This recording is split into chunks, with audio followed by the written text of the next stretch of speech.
I would love to share with you guys what I'm experiencing.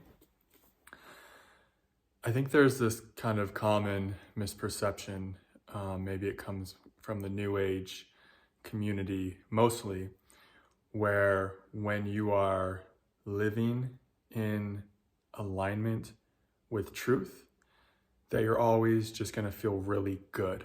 That you're always just going to feel like your heart's open, you're going to feel expansive, and that you just have this boundless, blissful awareness.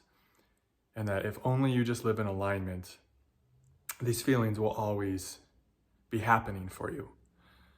And so a lot of us, we can get kind of stuck in this little game where when we're not feeling good, we think we're not in alignment. And so then we're always trying to change circumstances to make us feel differently. We're always trying to really go to the external to try to change our inner state, right? And because of a lot of New Age conditioning, and just other kind of spiritual conditioning in general, we kind of get this idea that we should never be feeling bad.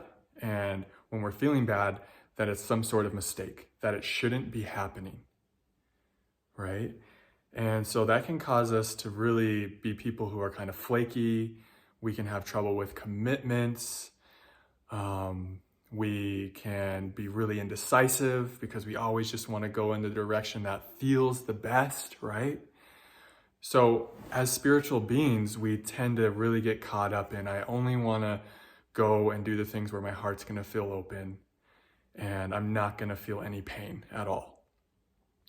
And I've done that. I've done that for a few years. And I think that can be kind of a valid developmental step when we're first awakening, to really kind of follow that, because, we've been so conditioned to live with, to just like kind of live out society's programming, right? So when we first wake up, it's beautiful, it's a beautiful thing to do for yourself, to follow your heart, to always kind of try to go where your heart's going to feel the most open, because it's such a foreign thing.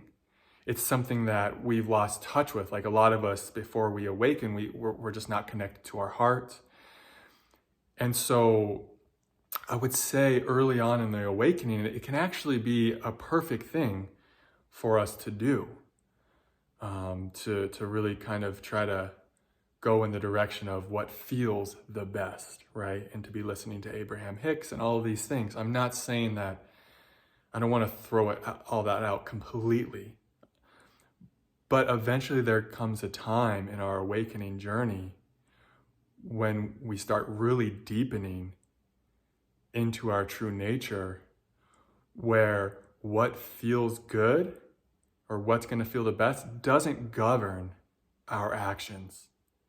And actually what governs our actions is simply what is true. And that's a big shift to have in your inner kind of world, in your perceptions. And it's a shift that I've been going through a lot in the last 3 to 6 months, especially the last 3 months or even month and a half.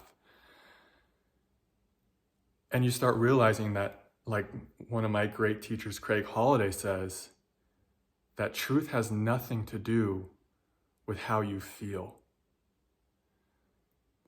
And so, like I said, it's a nice developmental step to always be following the heart and to be looking, following your highest excitement.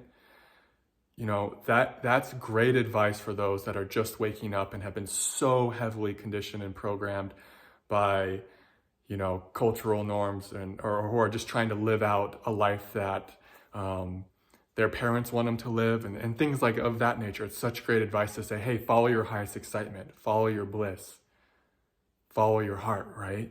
Because that's going to really help us kind of shed a lot of that programming. But once we're free of a lot of that stuff, how we're feeling isn't like the center of our world anymore. I know for me, how I was feeling was like the thing that I was paying attention to. I was really obsessed with it. Is my heart open? Okay, that means I'm doing this right. I'm in the right place. Oh no, my heart's shutting down. I must have got out of alignment. I've got to find a way to change circumstances so that my heart can open up again, right? And that, like I said, it creates for a very inconsistent life, a very flighty life. You're in fight or flight a lot. And that's the thing with truth. Truth is going to bring you into circumstances where you're going to feel fight or flight. Because truth is always trying to bring up within you what's keeping you small, what's keeping you a prisoner. Truth is always trying to liberate you. Truth is only ever trying to bring you into all that you are. And sometimes for that to happen, we need to encounter circumstances where we completely feel shut down, where we're terrified, where we feel desperately uncomfortable, where we feel like we can't take the sensations we're feeling for another second. Sometimes this is where living and abiding in truth leads us into it, leads us into having to feel these sensations. And I'll give you guys kind of a little example that's real. Right now I'm doing this cat sitting job, and I committed to do it for 11 nights. And, you know, there's been times, basically the whole time, I'm going to say during this house sitting that I've undertaken and committed to, I felt a lot of resistance in my body. I've been feeling pain constantly for 5 or 6 days straight. You know, there's a lot of reasons for that. This kind of scenario, it's bringing up all kinds of trauma. I don't even want to go into the details of why. But the point is, even though I'm feeling massive resistance to what's happening, even though I'm in sometimes unbearable pain, I know for a certainty that I am abiding in truth. So the pain doesn't mean anything to me. It doesn't mean, oh, I need to get out of this immediately. And I would have done that in the past. I've done that many times. And when we do that, when we need to do that for ourselves and our humanity, that's totally okay. We're going to do that with love. We're not going to judge ourselves. We're not going to be hard on ourselves. We're going to do it with compassion, and we're going to try to do it in a way that's most in line with integrity, right? When we have to like bail on a commitment or something. It's good to give yourself those outs too. I don't want to say, I'm not trying to be like the super strict masculine teaching here, but I'm just trying to tell you guys that often when we deepen into our true nature, how we're feeling has nothing to do with what kind of decisions we're making. The only thing that has anything to do with decisions is what is life telling us to do. That's it. That's it. It gets very simple. And so like I'm here in my humanity, it's wanted to leave. It's wanted to just find a replacement. It's wanted to break the commitment. But I could feel in my body that that's just not the truth. And then another reason we might ask, and I know this is true for me, is why would God bring us into a circumstance where we're literally feeling unbearable pain for every moment? Where he's breaking us every single day, where we feel like we just can't go on for another second. Why would God ever bring us into those situations? And what I'm finding is God is connecting me to my strength, to my power. God is rooting me down into my body, grounding me, making me completely unshakable. It's like these sensations, they can't shake me because I'm rooted in the truth.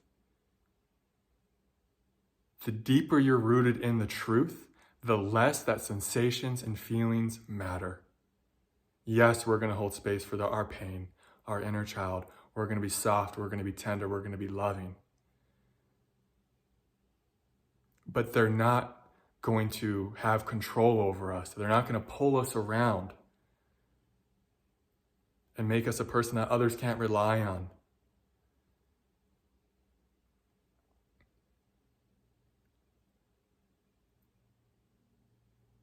And that's oftentimes what the pain is all about. That's why God brings us into circumstances that are overwhelmingly painful, because it's in those circumstances that we connect deeper to our depth of being, deeper to our true nature than ever.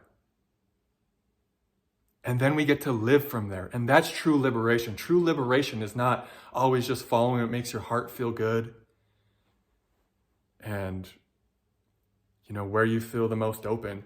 True liberation is living from your true nature, is living from your inner being. And you can't actually do that if you're governed and kind of dominated by what you're feeling in every moment, if that's the biggest thing. And so God's going to test you. God's probably testing a lot of you right now. He's asking you, are you going to continue living your truth, even in this excruciating pain you're feeling? It's a test. And there are massive rewards as you move through these different tests, as you move through these different lessons and challenges that the Lord hands you. And the reward is liberation, freedom, being connected to all that you are. And sometimes we literally can't sometimes connect to all that we are without the tests and the challenges and the difficulties. You know how fucking good it's going to feel in my body when I finish this commitment on the 11th day? Because I know the pain's not going to stop. I know it's going to be here in almost every moment. But I also know that this is the truth. And I'm willing, I've come to this point where I'm willing to do anything for truth, to do anything for God. Because that's all that matters at the end of the day is God. Is, are you giving your life to God in this moment or not? And God is going to ask a lot of us, a lot of you guys, because you can handle it. God may not take your pain away, but God will give you the strength to persevere. If God is handing you a huge test, it's because you have the strength to overcome it. You have the strength to move through it. He will give you the grace that you need to continue abiding in truth. And the longer you continue abiding in truth, the more it starts cultivating this power within you, this deeper peace within you, this peace that has nothing to do with what you're feeling, with whether your heart's open or closed, or your chakras are, all tangled up, or whatever you want to say. It's like the longer you abide in truth, the more you access this deeper peace and this deeper power that is capable of holding whatever is happening here within your humanity. And you are all so blessed that this is the only thing that God is ever trying to help you find when you are in extremely difficult situations. I hope that this helps you guys. Sending you all so much love. Thank you for being here. Namaste.